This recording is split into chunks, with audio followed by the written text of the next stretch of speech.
Friends ఎక్సెల్లో ఈరోజు మనం if function గురించి అంటే ఇఫ్ ఫార్ములా గురించి ఇప్పుడు నేర్చుకున్నాం. చూడండి ఇప్పుడు ఎలా అంటే ఎక్సెల్లో ఇఫ్ ఫంక్షన్ అంటే ఏంటి అండ్ ఇఫ్ ఫంక్షన్ అనేది ఎలా వర్క్ చేస్తుంది అంటే ఎలా యూజ్ అవుతుంది అనేది ఇప్పుడు నేర్చుకున్నాం. చూడండి ఇప్పుడు ఫస్ట్ ఎక్సెల్లో ఇఫ్ ఫంక్షన్ అంటే ఏంటి. ఇఫ్ ఫంక్షన్ అనేది లాజికల్ టెస్ట్ ఫంక్షన్ అంటే కండిషన్ బేస్డ్ ఫంక్షన్. అంటే ఇఫ్ ఫంక్షన్లో మనం ఏ కండిషన్ అయితే ఇస్తామో ఆ కండిషన్ మ్యాచ్ అవుతే అప్పుడు మనకి రిజల్ట్ అనేది ట్రూ అని వస్తుంది. ఒకవేళ ఇఫ్ ఫంక్షన్లో మనం ఇచ్చిన కండిషన్ మ్యాచ్ కాకపోతే అప్పుడు మనకి రిజల్ట్ అనేది ఫాల్స్ అని వస్తుంది. అంటే ఇఫ్ ఫంక్షన్లో మనం ఇచ్చిన కండిషన్ మ్యాచ్ అవుతే అప్పుడు మనకి రిజల్ట్ అనేది ట్రూ అని వస్తుంది. కండిషన్ మ్యాచ్ కాకపోతే అప్పుడు మనకి రిజల్ట్ అనేది ఫాల్స్ అని వస్తుంది. ఇలా మనకి ఇఫ్ ఫంక్షన్ అనేది ఇలా వర్క్ చేస్తుంది అంటే ఇలా యూజ్ అవుతుంది. చూడండి ఎలా ఇక్కడ మనకి సమ్ డేటా ఉంది. చూడండి ఈ డేటాలో employee name, designation, salary and incentive eligibility. ఇక్కడ ఇన్సెంటివ్ ఎలిజిబిలిటీలో ఏ ఎంప్లాయీ ఇన్సెంటివ్కి ఎలిజిబుల్లో మనకి ఆ సెల్స్లో ఎస్ అని రావాలి. అండ్ ఏ ఎంప్లాయీ ఇన్సెంటివ్కి ఎలిజిబుల్ కాడో ఆ సెల్స్లో మనకి నో అని రావాలి. అంటే ఇక్కడ మన కండిషన్ ఎలా అంటే ఎంప్లాయీకి శాలరీ అనేది 50,000 లేదా అబోవ్ 50,000 అంటే 50,000 లేదా అబోవ్ 50,000 శాలరీ ఉంటే ఆ ఎంప్లాయీ ఇన్సెంటివ్కి ఎలిజిబుల్. ఒకవేళ ఎంప్లాయీకి శాలరీ అనేది బిలో 50,000 అంటే ఎంప్లాయీకి శాలరీ అనేది 50,000 కంటే బిలో వస్తే అప్పుడు ఆ ఎంప్లాయీ అనేది ఇన్సెంటివ్కి ఎలిజిబుల్ కాడు. కాబట్టి ఇక్కడ మనం ఇఫ్ ఫంక్షన్ అనేది అప్లై చేసి కండిషన్ అనేది అప్లై చేద్దాం. చూడండి ఈక్వల్ టు ఐఎఫ్ ఇఫ్ ఇలా చూడండి ఇక్కడ మనకి ఇఫ్ ఫంక్షన్ కనిపిస్తుందిగా అండ్ ఇఫ్ ఫంక్షన్తో పాటు ఇఫ్ ఫంక్షన్ మెసేజ్ కూడా డిస్ప్లే అవుతుంది. చూడండి check whether a condition is made and returns one value if true and another value if false. అంటే ఇఫ్ ఫంక్షన్లో మనం ఏ కండిషన్ అయితే ఇస్తామో ఆ కండిషన్ మ్యాచ్ అవుతే అప్పుడు మనకి రిజల్ట్ అనేది ట్రూ అని వస్తుంది. ఒకవేళ మనం ఇచ్చిన కండిషన్ మ్యాచ్ కాకపోతే అప్పుడు మనకి రిజల్ట్ అనేది ఫాల్స్ అని వస్తుంది. చూడండి ఇక్కడ ఇఫ్ ఫంక్షన్ కనిపిస్తుందిగా కీబోర్డ్లో ట్యాబ్ బటన్ ప్రెస్ చేయండి. ఇఫ్ ఫంక్షన్ అనేది ఓపెన్ అవుతుంది. ఇఫ్ ఫంక్షన్ ఓపెన్ అవగానే మనకి ఇఫ్ ఫంక్షన్లో టోటల్గా 3 ఆర్గ్యుమెంట్స్ ఉంటాయి. First one is logical test. Logical test అంటే condition. Second one is value if true and third one is value if false. ఇక లాజికల్ టెస్ట్లో ఫస్ట్ కండిషన్ అనేది అప్లై చేద్దాం. ఇక్కడ మనకి కండిషన్ ఏంటి, ఎంప్లాయీ శాలరీ అనేది కండిషన్. కాబట్టి లాజికల్ టెస్ట్లో ఈ శాలరీ సెల్ని సెలెక్ట్ చేసుకోండి. C2 greater than equal to 50,000. ఇక్కడ మనం కండిషన్ ఎలా ఇస్తున్నామంటే ఎంప్లాయీకి శాలరీ అనేది 50,000 లేదా 50,000కి అబోవ్ శాలరీ ఉంటే అప్పుడు మనకి ఇక్కడ వాల్యూ ఇఫ్ ట్రూలో ఏం రావాలి, ఎస్ అని రావాలి. ఎందుకంటే ఆ ఎంప్లాయీ ఇన్సెంటివ్కి ఎలిజిబుల్ కాబట్టి ఇక్కడ మనకి ఎస్ అని రావాలి. ఒకవేళ ఎంప్లాయీకి శాలరీ అనేది 50,000 కంటే బిలో వస్తే అంటే 50,000 కంటే తక్కువ వస్తే అప్పుడు మనకి వాల్యూ ఇఫ్ ఫాల్స్లో ఏం రావాలి, నో అని రావాలి. లేదా ఆ సెల్ అనేది బ్లాంక్గా ఉండాలి. చూడండి ఇక్కడ మనం కండిషన్ అప్లై చేసాం కాబట్టి C2 greater than equal to 50,000 comma value if ట్రూలో ఏం రావాలి, ఎస్ అని రావాలి. Double quotes yes again double quotes. Text వాల్యూని విత్ ఇన్ డబుల్ కోట్స్లోనే టైప్ చేయాలి. అదే నంబర్ వాల్యూ ఇవ్వాలనుకుంటే డైరెక్ట్ నంబర్ ఇస్తే చాలు. అదే టెక్స్ట్ వాల్యూ ఎంటర్ చేయాలనుకుంటే double quotes yes again double quotes within double కోట్స్లోనే టెక్స్ట్ వాల్యూ ఎంటర్ చేయాలి. అగైన్ కామా ఇప్పుడు వాల్యూ ఇఫ్ ఫాల్స్లో ఏం రావాలి, ఒకటి నో అని రావాలి. లేదంటే ఆ సెల్ అనేది కంప్లీట్గా బ్లాంక్గా ఉండాలి. ఫస్ట్ నో యాడ్ చేద్దాం. Double quotes no again double quotes నా క్లోజ్ బ్రాకెట్ ఎంటర్. చూడండి ఇక్కడ మనకి ఎస్ అని యాడ్ అయింది. ఎందుకంటే ఎంప్లాయీ మహేష్ కుమార్ శాలరీ వచ్చి 95,000 ఉంది కాబట్టి ఇక్కడ మనం ఇచ్చిన కండిషన్ అనేది మ్యాచ్ అయింది. 95,000 అనేది 50,000కి అబోవ్ శాలరీ కాబట్టి మనం ఇచ్చిన కండిషన్ అనేది మ్యాచ్ అయింది. కాబట్టి ఈ సెల్లో అప్లై చేసిన ఇఫ్ ఫంక్షన్ని ఇక్కడ కింది వాకి ఫీల్డ్ హ్యాండిల్ డ్రాగ్ చేయండి. చూడండి ఇప్పుడు మనకి ఏ ఎంప్లాయీ ఇన్సెంటివ్కి ఎలిజిబుల్లో అక్కడ మనకి ఎస్ అని యాడ్ అయింది. అండ్ ఏ ఎంప్లాయీ ఇన్సెంటివ్కి ఎలిజిబుల్ కాదో అక్కడ మనకి నో అని యాడ్ అయింది. చూడండి మనకి ఏ ఎంప్లాయీ ఇన్సెంటివ్కి ఎలిజిబుల్ అక్కడ మనకి ఎస్ అని యాడ్ అయింది.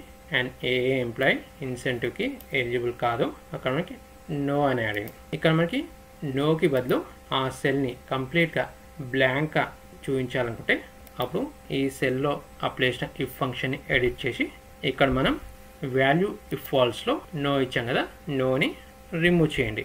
జస్ట్ టెక్స్ట్ వాల్యూ నోని రిమూవ్ చేయండి, డబుల్ కోట్స్ని రిమూవ్ చేయొద్దు, ఓన్లీ టెక్స్ట్ వాల్యూ రిమూవ్ చేయాలి. ఇప్పుడు ఎంటర్ చేసి మళ్ళీ ఫిల్ హ్యాండిల్ డ్రాగ్ చేయండి. చూడండి మనకి ఏ సెల్స్లో అయితే నో అని యాడ్ అయిందో ఇప్పుడు ఆ సెల్స్ అన్ని మనకి బ్లాంక్గా డిస్ప్లే అవుతున్నాయి. ఇలా మనకి ఎక్సెల్లో ఇఫ్ ఫంక్షన్ అనేది ఇలా వర్క్ చేస్తుంది, అంటే ఇలా యూజ్ అవుతుంది. ఇప్పుడు అలానే ఇఫ్ ఫంక్షన్లో వన్ మోర్ ఎగ్జాంపుల్ చూడండి. అదేంటంటే ఇక్కడ మనకి సమ్ డేటా ఉంచుకోండి. ఈ డేటాలో name, age, voting eligibility.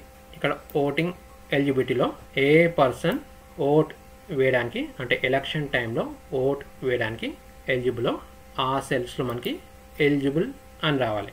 And A person vote వేయడానికి ఎలిజిబుల్ కాదో ఆ సెల్స్లో మనకి నాట్ ఎలిజిబుల్ అని రావాలి. అంటే ఇక్కడ మన కండిషన్ ఎలా అంటే ఇప్పుడు పర్సన్ ఏజ్ వచ్చి 18 ఇయర్స్ లేదంటే 18 ఇయర్స్ కంటే అబోవ్ ఏజ్ ఉంటే అప్పుడు ఆ పర్సన్ ఓట్ వేయడానికి ఎలిజిబుల్. ఒకవేళ పర్సన్కి 18 ఇయర్స్ కంటే బిలో ఏజ్ ఉంటే అంటే లెస్ దాన్ 18 ఇయర్స్ ఉంటే అప్పుడు ఆ పర్సన్ ఓట్ వేయడానికి నాట్ ఎలిజిబుల్. కాబట్టి ఇక్కడ మనం కండిషన్ అనేది అప్లై చేద్దాం. ఈక్వల్ టు ఇఫ్, చూడండి ఇఫ్ ఫంక్షన్ కనిపిస్తుందిగా, ట్యాబ్ బటన్ ప్రెస్ చేయండి, ఇఫ్ ఫంక్షన్ ఓపెన్ అవుతుంది. ఇప్పుడు లాజికల్ టెస్ట్లో, లాజికల్ టెస్ట్ అంటే కండిషన్. ఇక్కడ మన కండిషన్ ఏంటి, పర్సన్ ఏజ్ అనేది కండిషన్, ఏజ్ అనేది కండిషన్. కాబట్టి ఇక్కడ లాజికల్ టెస్ట్లో ఏజ్ అనేది సెలెక్ట్ చేసుకోండి. B2 greater than equal to 18 years. ఇక్కడ కండిషన్ ఎలా ఇస్తున్నామంటే పర్సన్కి ఏజ్ అనేది 18 ఇయర్స్ లేదంటే 18 ఇయర్స్కి అబోవ్ ఏజ్ ఉంటే ఇక్కడ వాల్యూ ఇఫ్ ట్రూలో ఏం రావాలి, ఎలిజిబుల్. ఆ పర్సన్ ఓట్ వేయడానికి అంటే ఎలక్షన్ టైంలో ఓట్ వేయడానికి ఆ పర్సన్ ఎలిజిబుల్. ఒకవేళ పర్సన్కి 18 ఇయర్స్ కంటే తక్కువ ఏజ్ ఉంటే అంటే లెస్ దాన్ 18 ఇయర్స్ ఉంటే అప్పుడు మనకి వాల్యూ ఇఫ్ ఫాల్స్లో ఏం రావాలి, నాట్ ఎలిజిబుల్ అని రావాలి. కాబట్టి ఇక్కడ కండిషన్ అప్లై చేసాం కాబట్టి కామా వాల్యూ ఇఫ్ ట్రూలో ఏం రావాలి, ఎలిజిబుల్ అని రావాలి.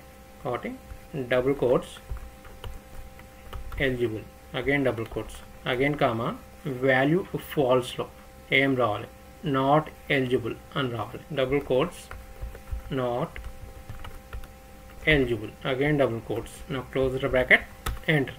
చూడండి ఇక్కడ మనకి ఎలిజిబుల్ అని యాడ్ అయింది, ఎందుకంటే ఈ పర్సన్ ఏజ్ వచ్చి 29 ఇయర్స్. కాబట్టి మనం ఇచ్చిన కండిషన్ అనేది మ్యాచ్ అయింది కాబట్టి ఎలిజిబుల్ అని యాడ్ అయింది. ఇప్పుడు ఈ సెల్ పై అప్లై చేసిన ఈ ఫంక్షన్ని కింది వారికి ఫిల్ హ్యాండిల్ డ్రాగ్ చేయండి.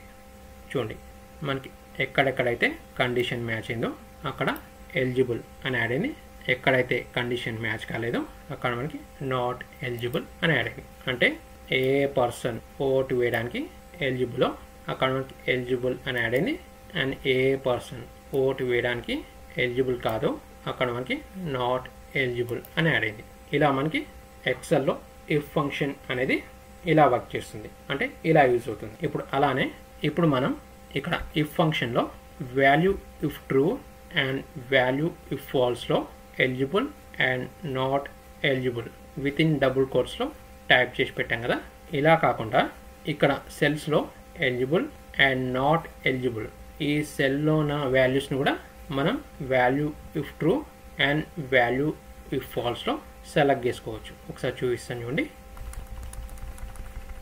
ఇప్పుడు మనం value if true and value if ఫాల్స్లో మనం మాన్యువల్గా టైప్ చేయకుండా ఇక్కడ సెల్లో eligible and not eligible text values ఉన్నాయి కదా, ఈ వాల్యూస్ ఉన్న సెల్స్ని డైరెక్ట్గా ఇక్కడ value if true and value if ఫాల్స్లో సెలెక్ట్ చేసుకోవచ్చు. చూడండి వాల్యూ ఇఫ్ ట్రూలో ఎలిజిబుల్ సెల్ F2 సెల్ని సెలెక్ట్ చేసుకున్నాం కదా.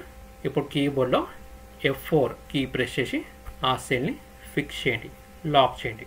ఎందుకంటే మనం ఈ సెల్లో ఇఫ్ ఫంక్షన్ అప్లై చేసి కింది సెల్లోకి ఫిల్ హ్యాండిల్ డ్రాగ్ చేసినప్పుడు మనకి ఈ సెల్ అడ్రస్ అనేది చేంజ్ కాకుండా కామా ఇప్పుడు వాల్యూ ఇఫ్ ఫాల్స్లో ఇక్కడ నాట్ ఎలిజిబుల్ ఈ సెల్ సెలెక్ట్ చేసుకోండి.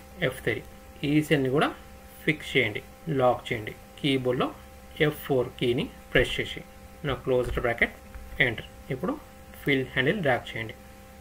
ఇప్పుడు మనం ఇక్కడ నాట్ ఎలిజిబుల్ టెక్స్ట్ వాల్యూ ఉంది కదా, దాన్ని క్లియర్ చేసాం అంటే ఇక్కడ కూడా క్లియర్ అవుతుంది. చూడండి ఇక్కడ కూడా క్లియర్ అయింది. కానీ ఆ సెల్స్లో మనకి 0 వాల్యూస్ డిస్ప్లే అవుతుంది కదా. ఇలా 0 కాకుండా కంప్లీట్గా బ్లాంక్ డిస్ప్లే అవ్వాలంటే అప్పుడు మనం ఈ సెల్లో అప్లై చేసిన ఇఫ్ ఫంక్షన్ని ఎడిట్ చేసి ఇక్కడ మనం వాల్యూ ఇఫ్ ఫాల్స్లో ఈ సెల్ని సెలెక్ట్ చేసాం కదా, F3 సెల్ని సెలెక్ట్ చేసాం కదా, F3 సెల్ అడ్రస్ తర్వాత అండ్ యాడ్ చేసి double quotes again double quotes add చేయండి. ఇప్పుడు ఎంటర్ చేసి ఫిల్ హ్యాండిల్ డ్రాగ్ చేయండి. ఇప్పుడు మనకి 0కు బదులుగా కంప్లీట్గా ఆ సెల్ అనేది బ్లాంక్గా కనిపిస్తుంది. ఇప్పుడు ఈ సెల్లో మనం not eligible text value add చేయమంటే ఇక్కడ మళ్ళీ నాట్ ఎలిజిబుల్ అని డిస్ప్లే అవుతుంది. చూడండి నాట్ ఎలిజిబుల్ ఎంటర్. చూడండి డిస్ప్లే క్లియర్ చేసామంటే క్లియర్ అవుతుంది. కంప్లీట్గా ఆ సెల్స్ బ్లాంక్గా కనిపిస్తాయి. ఇలా మనకి ఎక్సెల్లో ఇఫ్ ఫంక్షన్ అనేది కంప్లీట్గా ఇలా వర్క్ చేస్తుంది, అంటే ఇలా యూజ్ అవుతుంది. ఫ్రెండ్స్, ఎక్సెల్లో ఇఫ్ ఫంక్షన్ అంటే ఏంటి అండ్ ఇఫ్ ఫంక్షన్ ఎలా వర్క్ చేస్తుందో చూశారుగా, అంటే ఎలా యూజ్ అవుతుంది అనేది చూశారుగా. ఫ్రెండ్స్, ఈ వీడియో మీకు నచ్చినట్టయితే మన ఈ వీడియోని లైక్ చేయండి, షేర్ చేయండి. అలానే మన ప్రసాద్ ఎక్సెల్ ట్యుటోరియల్ ఛానల్ని సబ్స్క్రైబ్ చేసుకోవడం మర్చిపోద్దండి.